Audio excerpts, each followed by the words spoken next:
Hello বন্ধুরা, সবাই কেমন আছো? আশা করছি সবাই খুব ভালো রয়েছো। আর আমিও খুব ভালো আছি। তো আজকে আমি রান্না করব এখানে ঝিঙা পোস্ত। তো সেই জন্য আমি ঝিঙাগুলিকে ভালোভাবে জল দিয়ে পরিষ্কার করে আগে ধুয়ে নিয়েছি। এখন এভাবে চোকলা ছাড়িয়ে বেশ চাকা চাকা করে কেটে নেব।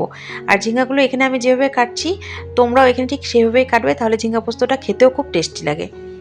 অনেকেই ঝিঙা পোস্তর ঝিঙাগুলোকে লম্বা লম্বা করে কেটে করে, তো সেটাও খেতে ভালো লাগে। কিন্তু এইভাবে একবার ঝিঙা পোস্ত রান্না করে দেখো, আমি সত্যিই বলছি মুখে লেগে থাকবে, আর এক থালা ভাত এই ঝিঙা পোস্ত দিয়েই খাওয়া হয়ে যাবে। তো চলো ঝিঙ্গাগুলোকে একে একে আমি কেটে নিচ্ছি। আর বলছিলাম যে তোমরা সবাই আমার ভিডিও কোথা থেকে কে কে দেখছো সেটা আমাকে কমেন্ট বক্সে কমেন্ট করে জানিও, তাহলে আমারও বেশ ভালো লাগবে যে আমার ভিডিও এখান থেকে সবাই দেখছে এটা জেনে। আচ্ছা, তোমরা কে কে ঝিঙ্গা পোস্ত খেতে পছন্দ করো আমাকে বলো তো। আমার তো ভীষণ ফেভারিট এই ঝিঙ্গা পোস্ত, আলু পোস্ত। অ্যাকচুয়ালি পোস্ত দিয়ে তুমি যেটাই রান্না করো না কেন সেটাই বেশি টেস্টি লাগে। এখানে আমি দুটো আলু সিদ্ধ নিয়েছি। তো এই আলু সিদ্ধগুলোকে আমি ঠিক এভাবে ঝিঙ্গা সাইজেই কেটে নেব। তো আমি আলু দিই, তোমরা চাইলে আলুটা নাও দিতে পারো, আলুটা স্কিপ করতে পারো, কিন্তু আলু দিলে খেতে বেশি ভালো লাগে।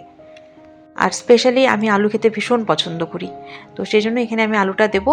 আর ঠিক ঝিঙ্গা যে সাইজের কেটেছি ঠিক একই সাইজের করে আমি আলুগুলোকে কেটে নেব।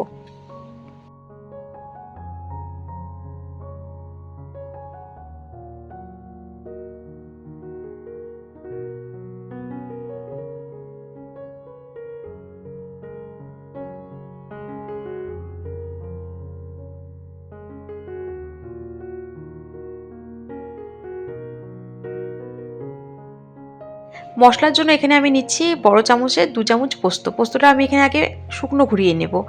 তারপর এর মধ্যে কাঁচা লঙ্কা সামান্য জল দিয়ে ঘুরিয়ে নেব, তাহলে একদম পেস্টটা মিহি হয়। যারা শিলপাটায় মশলা করে তারা তো এমনি জল দিয়ে একবারে বেটে নিতে পারে, কিন্তু যেহেতু আমি মিক্সিতে করব তাই প্রথমে শুকনো আমি পোস্তটা ঘুরিয়ে নেব। তারপরে কাঁচা লঙ্কা সামান্য জল দিয়ে আমি মিক্সিতে ভালো করে পেস্ট করে নেব। এখানে তোমরা দেখতেই পাবে যে কত সুন্দর একদম মিহি পেস্ট হয়েছে, একটুকু দানা দানা নেই। এবার গ্যাসটা ধরিয়ে আমি কড়াই বসিয়ে দেব। কড়াই বসিয়ে আমি এখানে সর্ষের তেল দেবো। পোস্ত আর সর্ষার জিনিস সবসময় তোমরা সর্ষের তেল দিয়ে রান্না করবে, তাহলে দেখবে খেতে খুব টেস্ট হয়। তো এখানে আমি সর্ষের তেল গরম হয়ে গেছে, এখন কেটে রাখা ঝিঙাগুলো দিয়ে আর লবণ হলুদ দিয়ে হালকা ভেজে নেব। ঝিঙা ভেজে যখন ঝিঙার জলটা বেরোতে থাকবে ঠিক সেই টাইমটাতেই আমি ওই সেদ্ধ করা আলুটা দিয়ে আর একটু ভেজে নেব।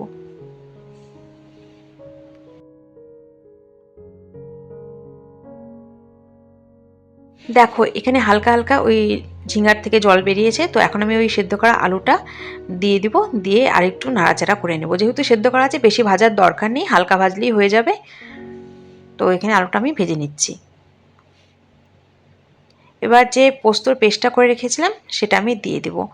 আর মিক্সিতে সামান্য জল দিয়ে, পোস্ত তো অনেক দামি নষ্ট করা যাবে না, তাই সামান্য জল দিয়ে সেটা ঘুরিয়ে দিয়ে দেব।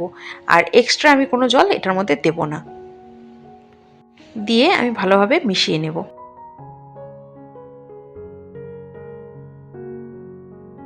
এরপর আমি সামান্য চিনি দিব টেস্ট ব্যালেন্স করার জন্য, তো খেতেও বেশ ভালো হয়।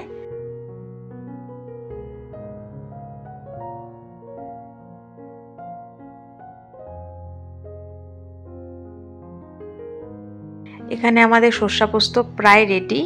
নামানোর আগে আমি ওই 1 টেবিল চামচ মতো সর্ষার তেল দিয়ে দেবো, কাঁচা সর্ষার তেল এটা। তো এটা দিয়ে আমি নামিয়ে নেব। তো তোমরা কে কে ঝিঙা পোস্ত খেতে পছন্দ করো তারা কিন্তু আমাকে কমেন্ট বক্সে কমেন্ট করে জানিও। আর আমার ভিডিও যদি তোমাদের ভালো লেগে থাকে তাহলে কিন্তু চ্যানেলটিকে সাবস্ক্রাইব করতে একদম ভুলো না, আর লাইক শেয়ার অবশ্যই করে দিও।